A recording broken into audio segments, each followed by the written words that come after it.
در مکتب اینترنتی جمهوریوی به نام دادی خدا کرمشوی ناحیه رشون ولایت مختار کوهستان بدخشان 185 نفر کودکان و نوجوانان به تعلیم و تدریس فرا گرفته شدند. در عرفه ماه شریف رمضان یکی از ورزشکاران جوان زاده شهر خارق ولایت مختار کوهستان بدخشان خوشبخت کوربونمامادов برای تربیت گیرندگان مکتب اینترنتی ناحیه رشون دسترخوان عیدانه آراسته در این روز مبارک بهره بالیدگی خاطر کودکان و نوجوانان این بارگاه دانش هنرمندان شناخته بدخشان را دعوت نموده آنها با سرود و ترانه‌های دلنشین قلب اشتراکداران را شاد و بالیده نمودند. از چنین دستگیری‌ها ماموریت مکتب و تربیت گیرندگان اظهار سپاس و منتداری خود را به جوان پهلوان خوشبخت کوربونمامادов بیان نمودند.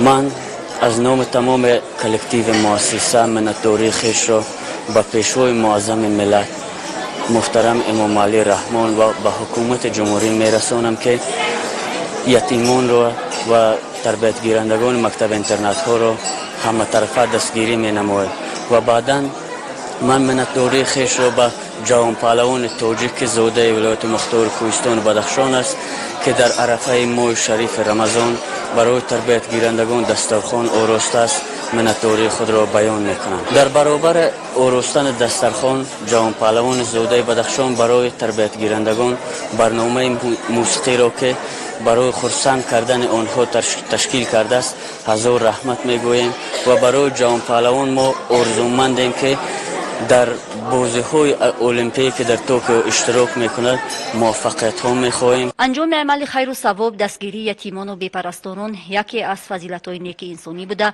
نشانه مردانگی و دلیری است. شخصان سخاوت پیشه میتوانند با دستگیری و غمخوری‌های خود این طبقه نیازمند جامعه را دستگیر و مددگار باشند. ما از آن خرسندیم که شاگرد ما کوربونمامادov خوشبخت در اینترنت جمهوری دسترخوان را پر از ناز نعمت آراسته کرد به یتیمان.